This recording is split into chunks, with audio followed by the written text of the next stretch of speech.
They made her wait, not outside, not in a chair, but standing for 21 minutes on a steel deck beside a mop bucket and a half-peeled hazard sign that read, "Cleaning in Progress." Lieutenant Commander Wren Ashford did not speak, did not shift her weight. Her boots, salt-stained from the dock, left faint prints on the linoleum. No one greeted her. No one asked her name. Across the corridor, through the half-open hatch to the operations briefing room aboard the USS Claymore, voices rose in casual rhythm. Someone laughed. A pen clattered to the floor, and then silence again. Wren's duffel bag rested against the wall behind her, packed without ceremony. No folded flag, no send-off. Just a whisper from her division chief. "Orders came from above, ma'am. I don't know why." She had asked no further questions. She had learned in 17 years of service that silence was often safer than the wrong kind of attention. At 0632, the door creaked. A young ensign poked his head out, hesitated when he saw her, then forced a tight smile. "Lieutenant Commander Ashford, the captain will see you now." He did not salute. She stepped inside. The air smelled of recycled coffee, paper dust, and faint machine oil. Captain Emery Dahl stood by the far viewport, arms behind his back, his reflection blending into the pre-dawn sea beyond. Two men in plain suits stood near the table, too still, too quiet. They did not offer their names. "Sir?" Wren said, standing at attention. "Reporting as ordered." Dahl turned slowly. "At ease, Commander." She did not relax. The taller of the two civilians stepped forward. His ID badge was turned inward. "Effective immediately," he said. "You are relieved of duty aboard the Claymore. Your access codes have been rescinded." "Your clearance is under review." Wren blinked once. "May I ask for clarification?" The second man opened a slim folder and placed it on the table. "You are to be transferred to civilian processing at Naval Support Activity Westport." "No further details are authorized at this time." Captain Dahl did not speak. He looked older than she remembered, slumped shoulders, the beginnings of regret around his eyes, but he did not intervene. "My work on Project Seaglass, my team—" "Already reassigned," the man said flatly. "This is non-negotiable, Commander." Wren's jaw clenched, but she nodded. She picked up the folder. A single page, no orders, just coordinates and a timestamp. "Transportation has been arranged," the man added. "You will depart in 10 minutes." Two Marines waited outside the room, not in restraint formation, yet their presence was unmistakably final. They flanked her without a word as she exited, boots tapping in step like punctuation marks in a sentence she had not written. The walk to the stern loading deck was long, unnecessary turns. Empty halls, no eye contact. Wren felt the ship shrink behind her, like something alive expelling what it did not want. She passed engineering without pause. The door was ajar.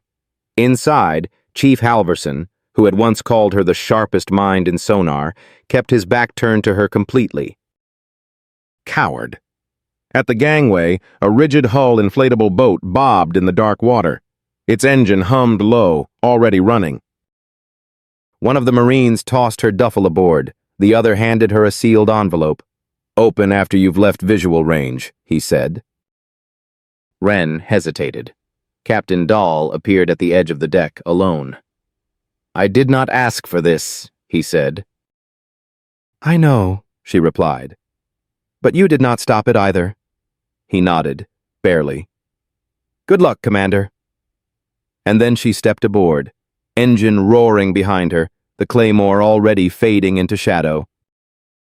An hour later, the sky burned gold over the Atlantic. The inflatable cut clean lines through the water, her duffel between her boots, the envelope unopened in her lap. She had not asked where they were going. She had not spoken at all. The petty officer piloting the boat finally cut the throttle. "This is your stop, ma'am." She looked around. Nothing. No ship, no aircraft. No island, just coordinates on a GPS screen and the cold Atlantic breathing around them. You're leaving me here? My orders were to deliver you to these coordinates, give you the envelope, and return. She opened the flap. A single sheet, 14° 28, N, 45° 17, W, 0730 hours. Her watch read 0712. What's supposed to happen here? The sailor shrugged. If I knew, I'd be staying. He transferred to a raft tethered alongside, saluted, not out of respect but habit, and peeled away into the horizon. Wren was alone. Completely. She sat still in the boat, salt stinging her eyes, the envelope fluttering in her lap. The water was glass smooth now. No wind, no waves, just endless silence. Then, at 0730 sharp, the sea shifted. Not a wave, a displacement. Like something ancient rising. She stood, heart steady. Hands still. 100 yards away, the ocean bulged. A black surface broke through, sleek, unnatural, silent. Water cascaded off the curve of a hull shaped like no submersible she had ever seen. No flag. No pennant. Just shadows.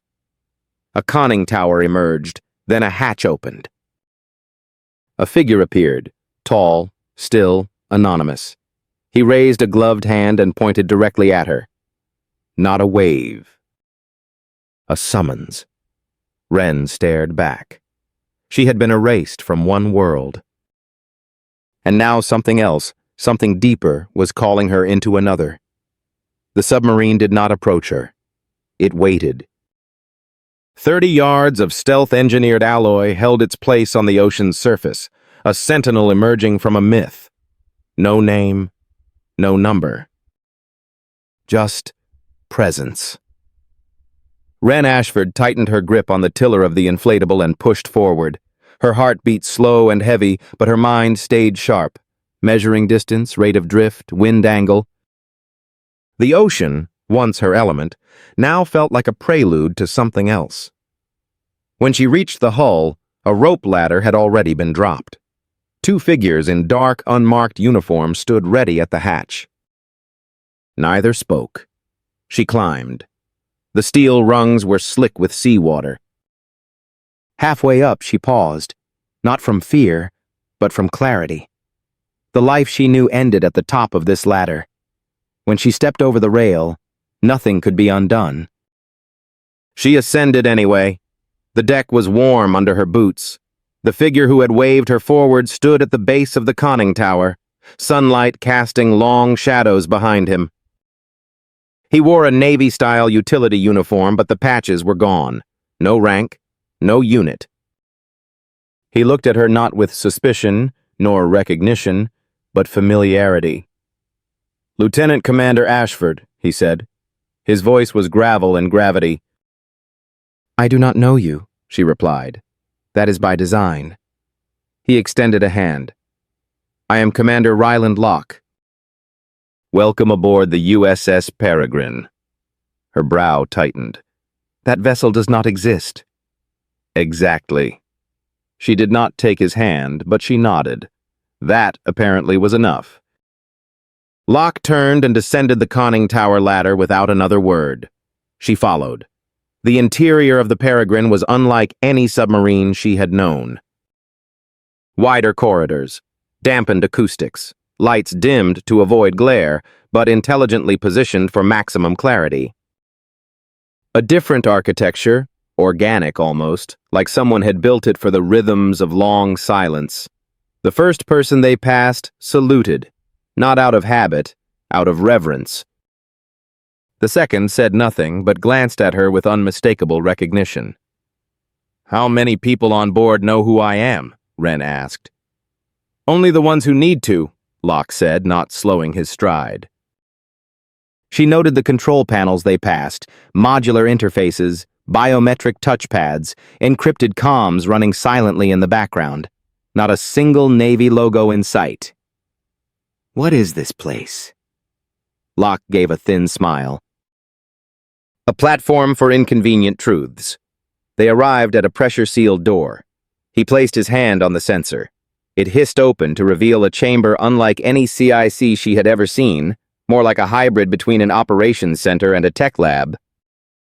Screens displayed deep water maps, sonar waveforms, classified sat feeds. A curved tactical table lit up with motion as they entered. "Sit," Locke said, gesturing toward a single steel chair in the center of the room. Wren hesitated, then obeyed. "3 months ago," he began, "you submitted an anomaly report tied to a pattern of acoustic signatures near the mid-Atlantic ridge." She nodded slowly. "I was told it was a thermal aberration. Dismissed." "Of course you were, because if they had acknowledged it, they would have had to explain what you detected." Locke tapped the console. A spectrogram appeared. The same irregular wave pattern she had memorized, one that had haunted her for weeks. "This," he said, "is not natural. And not friendly." Another image appeared, a satellite render of a small vessel off the coast of Sierra Leone. Civilian on the surface, something else beneath. "Unmanned underwater vehicles," she said, more a conclusion than a question. "Not just unmanned," Locke replied. "Undocumented. Undeclared, and nearly undetectable. Your algorithm found what billion-dollar arrays missed." Wren leaned forward, examining the modulation overlays. It was there, the whisper under the ocean noise. "They are communicating," she murmured. Locke nodded.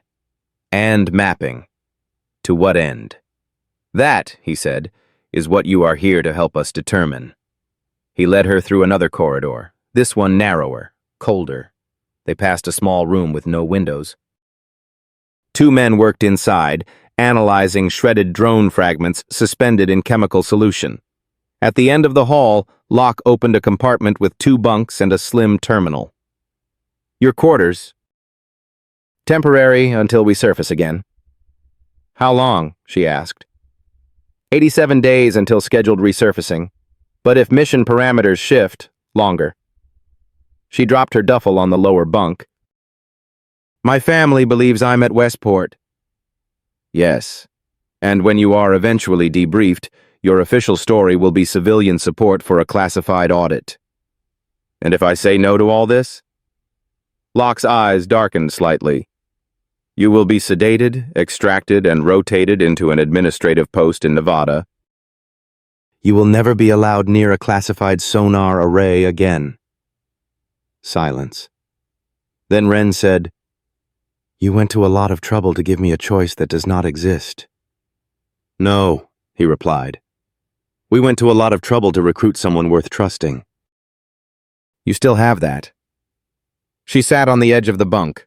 The room vibrated faintly, just enough to know the sub was moving again. "What is our heading?" "Southwest," he said. A new pattern emerged yesterday. Another grid, deeper. "Faster." He turned to leave, but just before the door closed, he looked back. "We are not chasing shadows, Ashford. We are hunting architects." She stayed in her quarters for almost an hour, not to unpack, not to cry, but to listen. The vibrations through the hull told her things she could not explain to civilians. The way the engine pitched around the thermocline. The way the sonar pulses spread too far. The slight shift in ballast mid-depth. This sub was not just fast. It was listening in ways she had only theorized.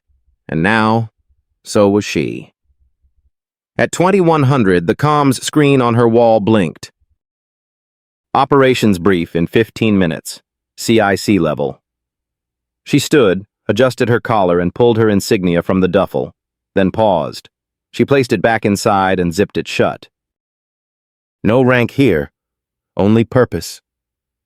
She stepped out into the corridor, walked toward the command center, and did not look back. The briefing room was shaped like a half-submerged eye. No chairs, no formal table. Just a curved wall of tactical displays and a crescent of standing consoles arranged like a war council no one ever admitted existed. Wren stood near the rear when Commander Locke entered, followed by a small procession of specialists. Engineers. Cryptologists. One civilian with DARPA credentials, visible only in the color of his badge lanyard, gray, the kind reserved for people who had not officially worked anywhere since 2008. "Eyes up," Locke said. The room dimmed. A sonar sequence played, faint pulses, layered with ocean noise. Then it came again. That signature, the anomaly. Wren knew it instantly.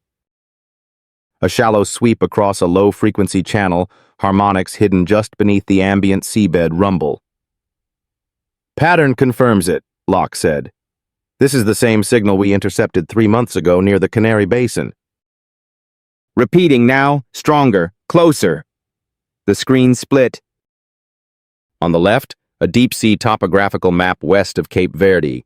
On the right, a 3D render of something cylindrical, sleek.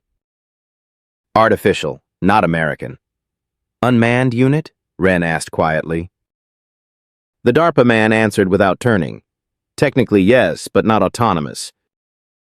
Coordinated. These are part of a hive." He gestured, and the render zoomed out. Dozens of small dots scattered across a 400 nautical mile radius. A grid. "They are communicating?" Wren asked. "Not just communicating," Locke said. "They are recording, mapping, and if we are right, they are looking for something." She narrowed her eyes. "What could they be searching for in that trench?" Locke tapped the console. The grid shifted. Overlaying the drone's path was a translucent red line, cutting directly across one of the Navy's most secure fiber optic cables. Transatlantic. Government only. Redundant, buried deep under protected waters. "They're sniffing our backbone," Locke said flatly. After the briefing, Wren returned to the acoustic lab. It had been assembled around her, intentionally. The screens, the chairs, the calibration decks were all set to her specs from the Claymore. Even the software bore her notations. Someone had planned her arrival for months. Rivera was already there, reviewing the last 12 hours of raw sonar feeds. "Two fresh anomalies near grid point Sierra 5, he said, not looking up. "Both matched within 83% of your original waveform cluster." She leaned over his shoulder. "Overlay them." He keyed the command. The first appeared faint but sharp. The second was longer, thicker. "Not a probe," she muttered. "This one, reversed propulsion mid-cycle." Rivera turned. "You think it saw us?" "No."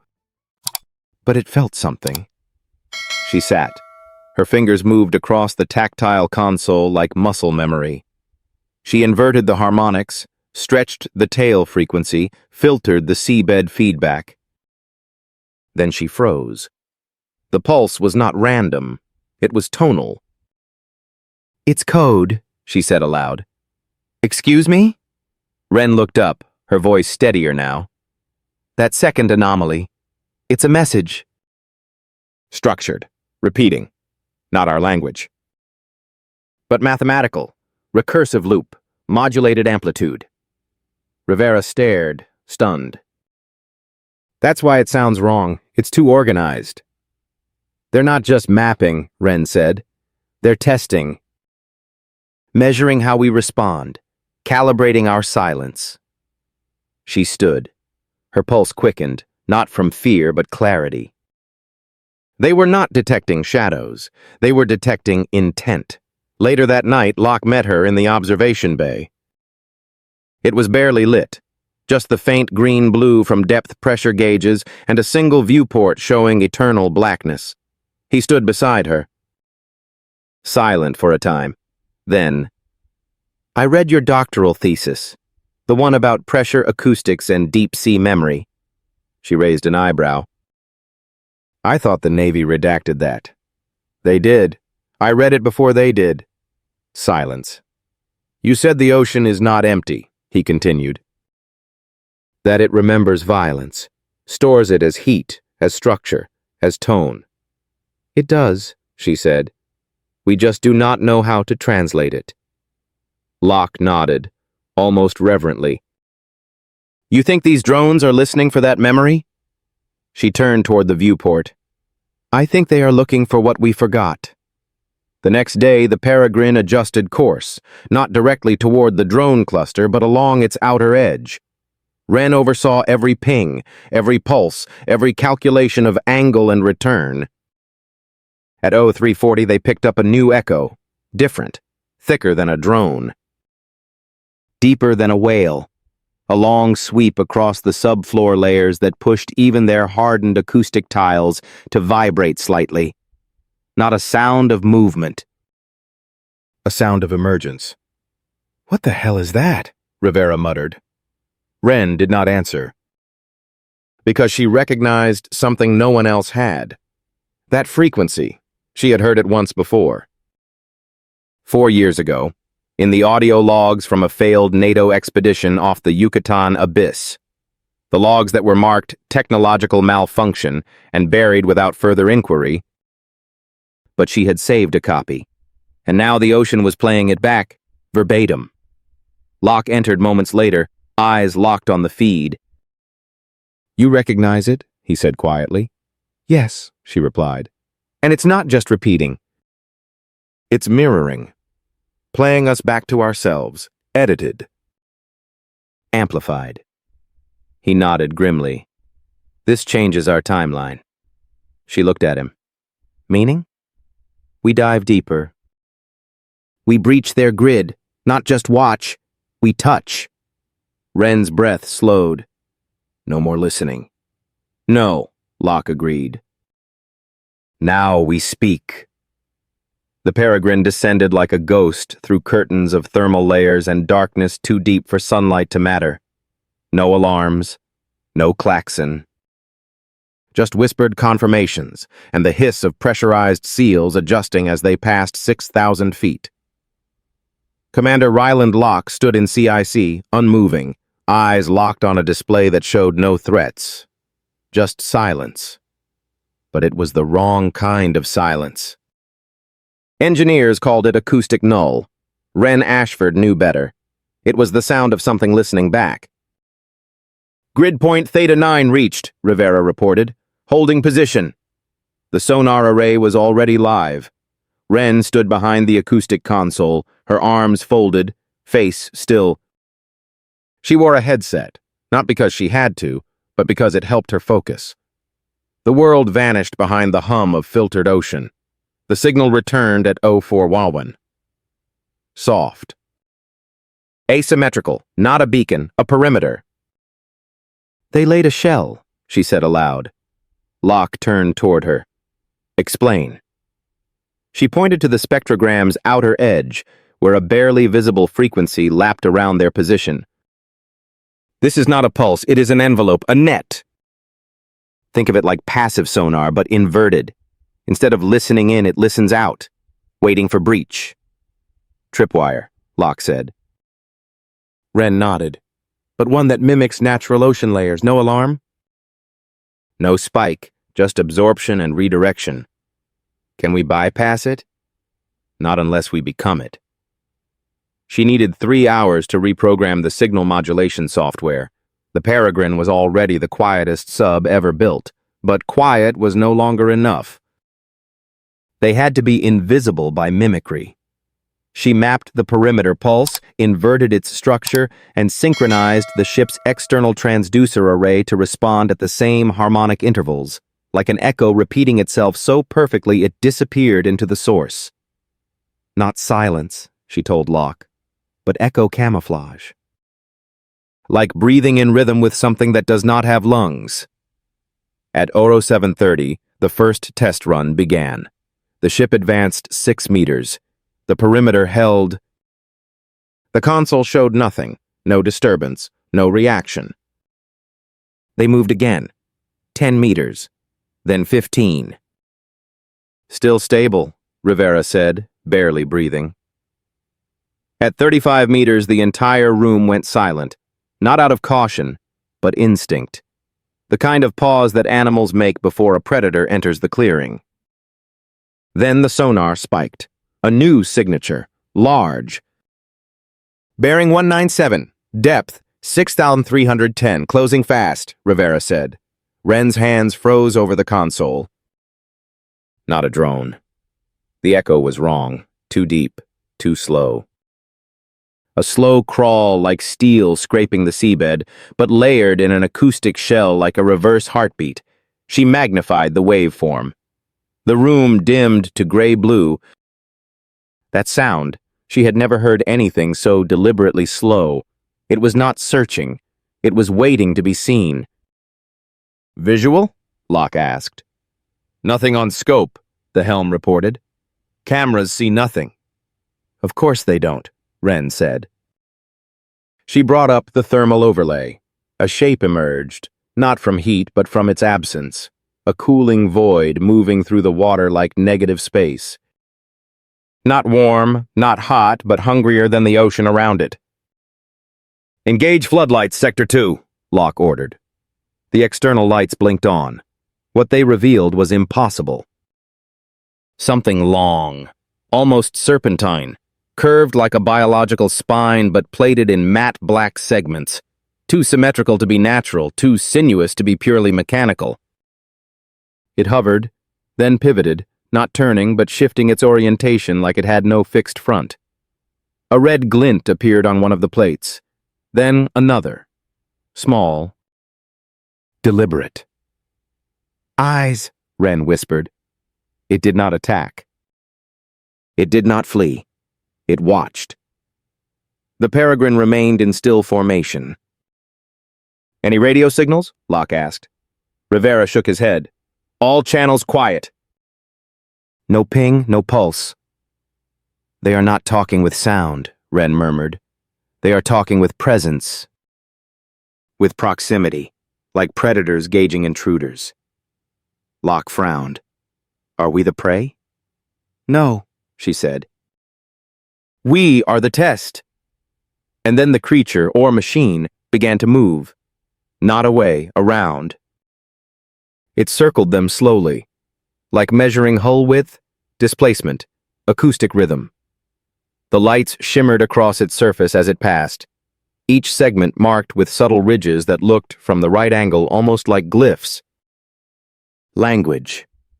Rivera exhaled. It is scanning us. Wren nodded. Or comparing us. To what? She met Locke's eyes. To something else it has already met. They tracked it for 22 minutes. Then, without any obvious signal, it withdrew, diving beyond camera range in under 5 seconds. One blink, and it vanished like a blade into water. The sonar lost it. No trail. No signature, no wake. What now? Rivera asked.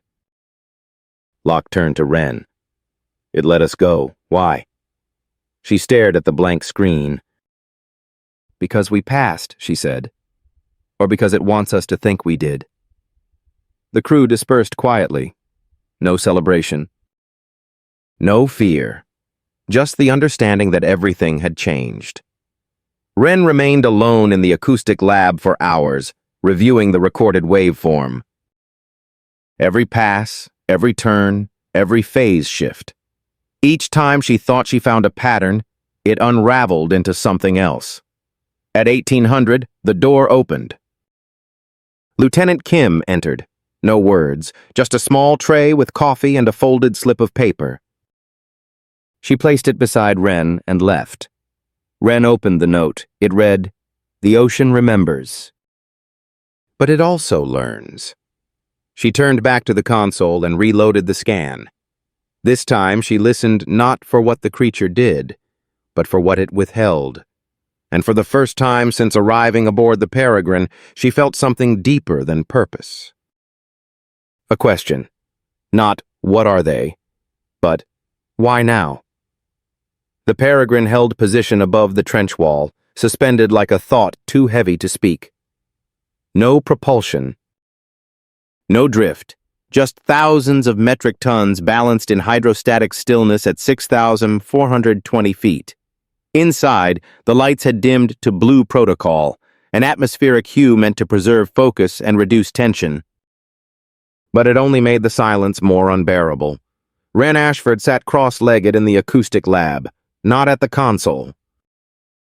On the floor, ear to the bulkhead. Listening not for data, but for rhythm. Because patterns lie in repetition, but truth lives in asymmetry. At 200, the anomaly returned. Not the entity, not the drones, a signal. One pulse, then 4 seconds of nothing, then another pulse, slightly higher in frequency, then silence, then a new rhythm. Short, long, short, short. A pause. And then silence. "Wake Commander Locke," Wren said into the comms. "We are being spoken to." She did not leave the lab. She knew the message was not complete. It was only half a sentence. Locke arrived 6 minutes later, his face unreadable. She gestured to the waveform. "It is not random." He studied it, arms crossed. "Could be environmental." "No." "Look closer." She overlaid the signal across 3 days of passive ambient noise, then subtracted geological tremor patterns, then normalized for subduction reverberation. What remained looked almost trivial.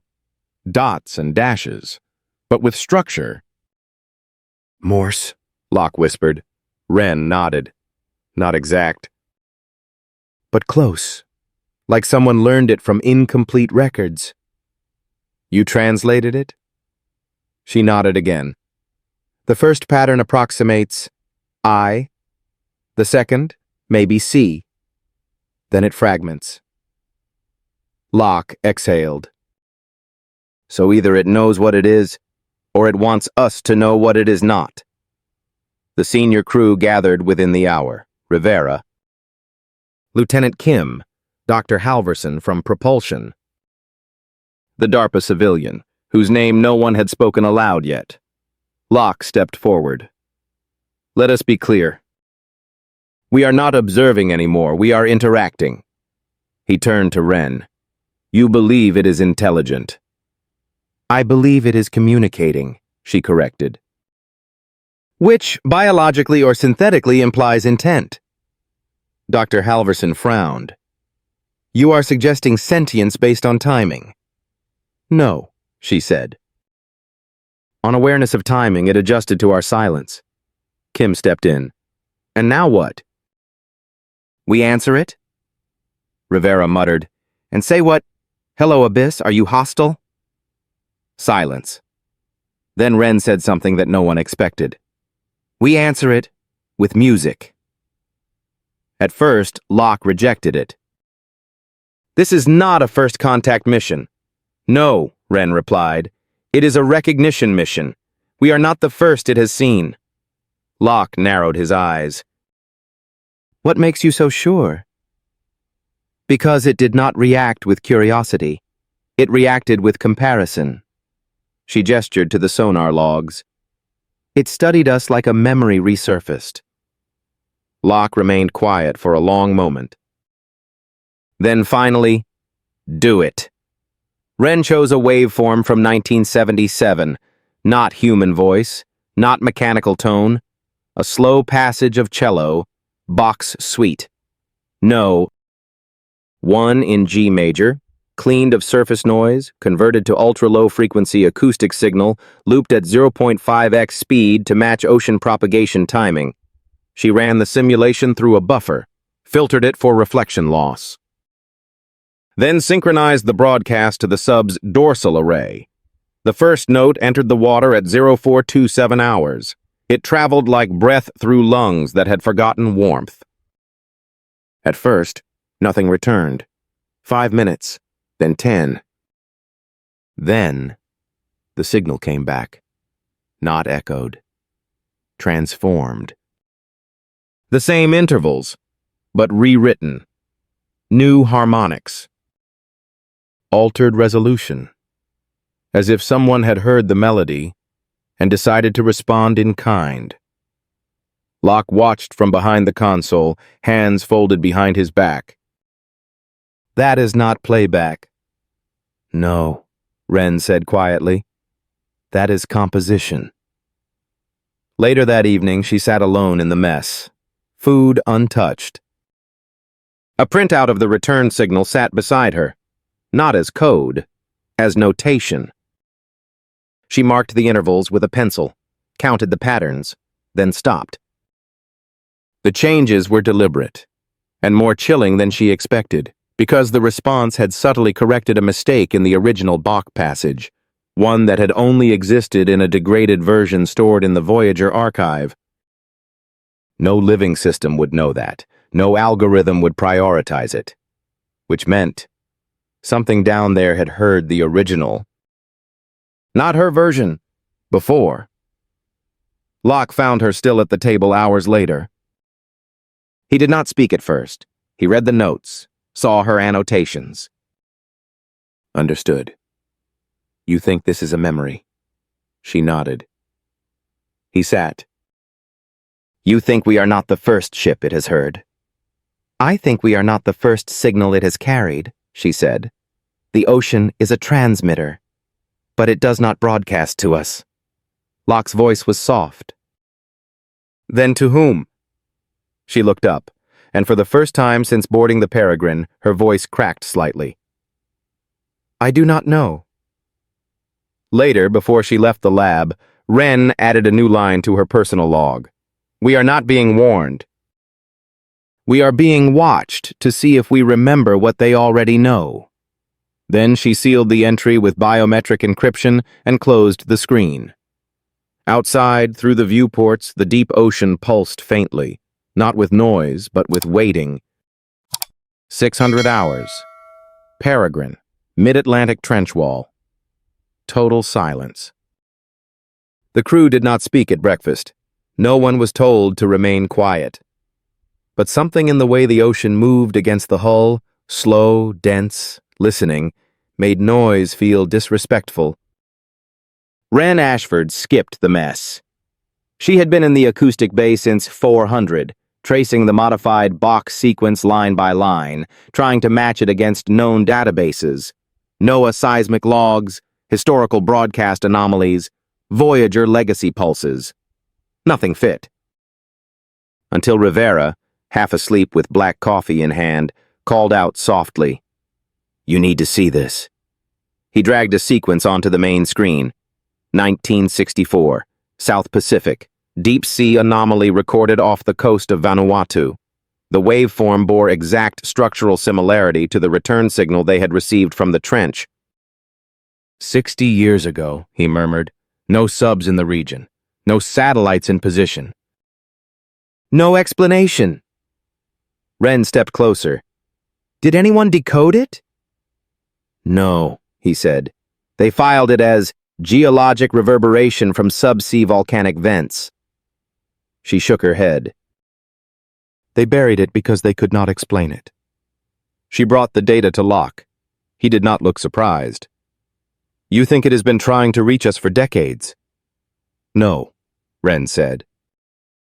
I think it has reached us before, but we forgot how to hear it. Locke leaned forward across the ready room table. You're saying it has a memory? Yes. And we are repeating something we already failed to understand the first time. At 1000, a second modified music response returned, this time not from the trench wall, but deeper, farther south.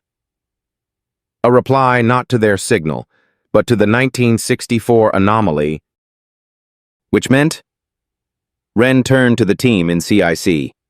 This isn't a two-way conversation. It's a network. Dr. Halverson from Propulsion whispered what no one wanted to hear. They're talking to each other. Locke gathered the senior crew in the command gallery. No projections, no filters. Just raw data.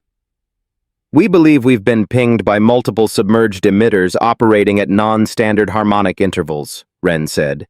They're low power, long duration, like beacons, but intelligent. Kim asked the question everyone avoided. If they've been here all along, why now? Wren looked down at the deck, then back at Locke. Because we triggered a memory, and now they're checking if we're the same species who left it. Silence followed. Then Locke issued a direct order. We breached the trench at 1600 hours, full acoustic stealth, passive scanning only. Rivera blinked. Sir, I understand the risks, but this vessel was not built to hover. It was built to descend. The Peragrin prepared for dive. Ballast adjusted. Life support sealed. External noise systems shut down entirely. At 1559, the ship tilted nose down and entered the second thermocline. At 1600, the trench opened beneath them like a wound that never healed. Beyond 7,000 feet, everything changed. Even gravity felt different, less like weight, more like pressure with memory. At 7,400 feet, the lights dimmed automatically. Not by command, but by atmospheric logic. Reflection was no longer useful. At 7,600, the sonar array began to flutter, not in response to motion, but anticipation. They know we're here, Wren said. Then the trench echoed back, but not in sound, in image. The external cameras captured it first. Bioluminescent pulses arranged in unnatural lines along the trench wall, patterns that blinked at regular intervals, creating an unmistakable geometry. Language. Rivera whispered, "That's not algae." Wren leaned forward. "They're replicating our communication system, visually." For the next 20 minutes, no one moved. The lights blinked in silence.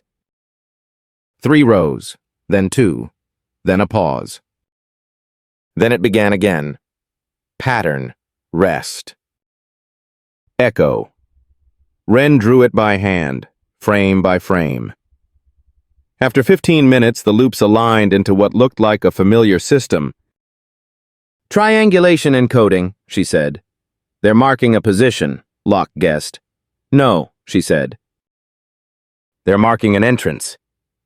The trench narrowed into what geologists had assumed was a collapsed fault. But as the Peragrin approached, the walls opened, not physically but acoustically. The sonar showed sudden hollow space, an interior cavern nearly 200 meters wide, 80 meters tall, carved into the ocean crust like a lung waiting to expand. There was no current, no thermal venting, no magnetic distortion. Just stillness, and one repeating pulse at its core. Low, measured, almost mechanical. "We're not the first ones here," Wren whispered. Locke agreed. "But we may be the first ones invited." Inside the cavern, the Peragrin held position. No drones appeared. No entity circled. Only a structure, barely visible in the darkness. Stone. Or metal. Or both. A partial ring embedded into the seabed. 2 arms extended from it, broken or unfinished. Around its base, black cables, organic or fabricated, radiated like veins from a buried heart. Wren could not speak, because what lay before her was not a machine. It was a monument. To what, she could not say. But every instinct in her body whispered the same thing. This is not a defense system. This is a memorial. The cavern was too symmetrical. Rocks did not curve like that. Pressure did not shape walls with mirrored ratios. Nature sculpted with violence. This place had been built. The Peragrin held position 50 meters off the seafloor, suspended by ballast and breath alone. The structure below them pulsed faintly, not with light, but with a magnetoacoustic hum, too low for human hearing, but enough to cause every sensor aboard to drift half a millisecond off calibration. Wren Ashford stood in CIC, arms crossed, eyes locked on the spectral display. Her voice was tight. That is not resonance. That's intentional jamming, but narrow, almost like a privacy curtain. Locke stepped beside her. It's not keeping us out, he said. It's keeping everything else away.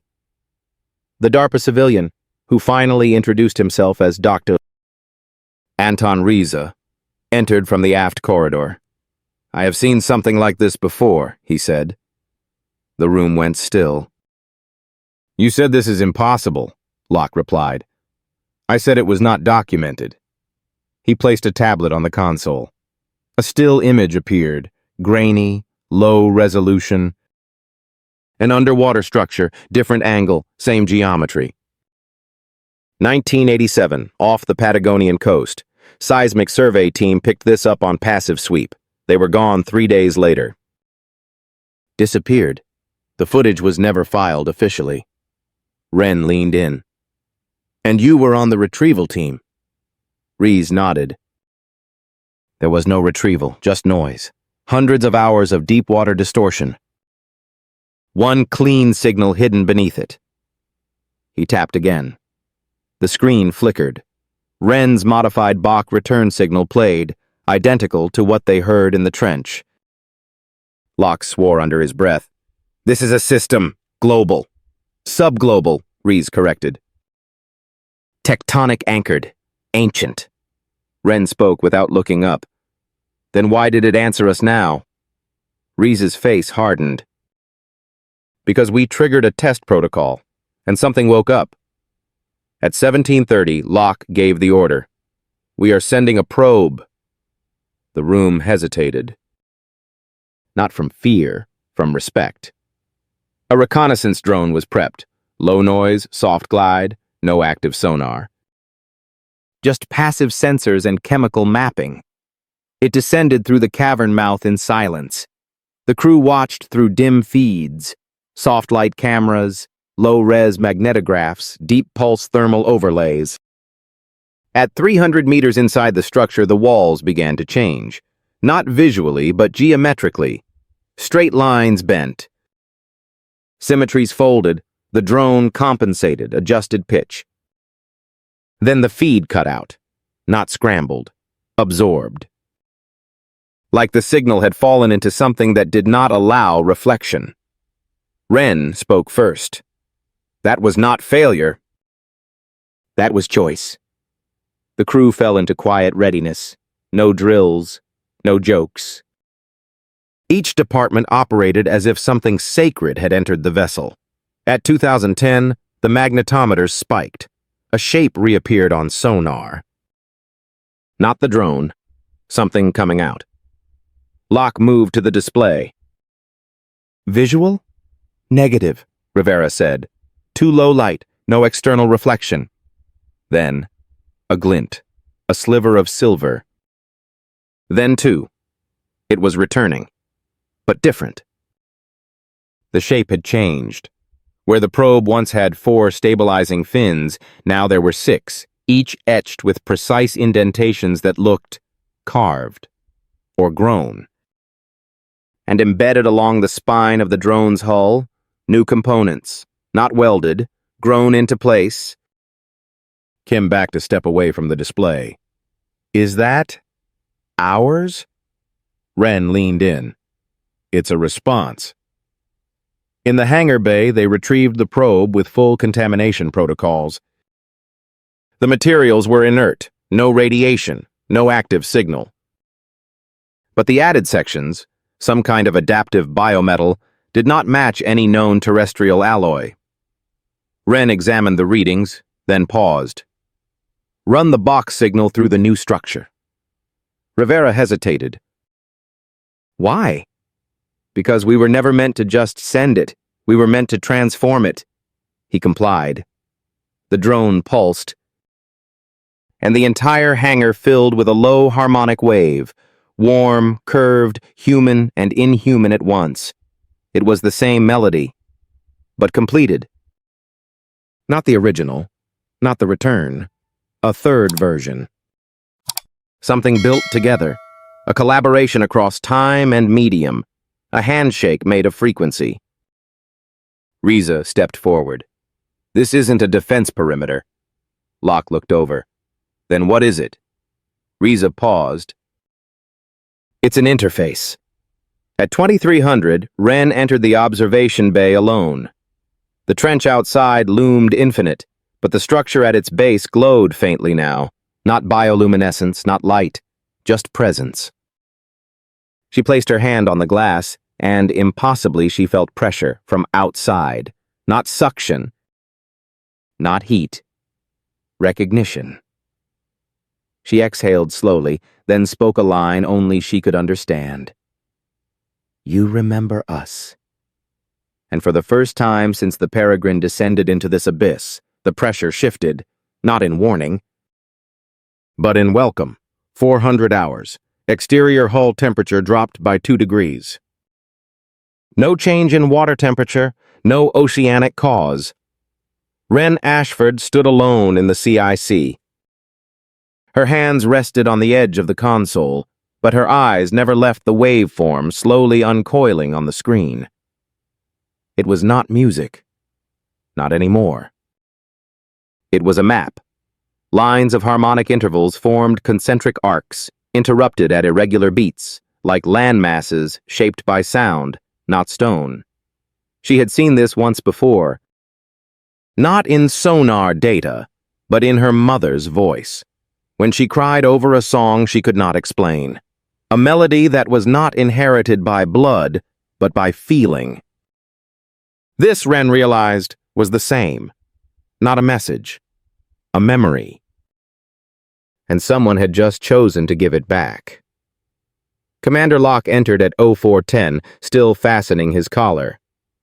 You called this early. Wren nodded toward the screen. They have opened something. He studied the display. What is it? The interior. Not physically. Acoustically.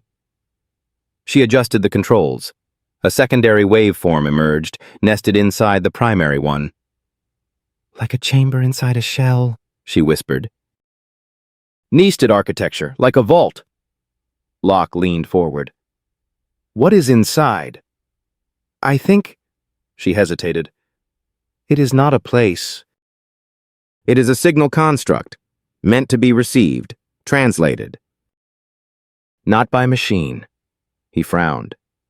Then by who? She turned to him, voice soft. By us. At 0600, the crew gathered in the mission theater. The mood was hushed, not with fear, but with the reverence of people attending something older than names. On screen, Wren played back the layered signal. She had translated part of it, not into English, but into patterns.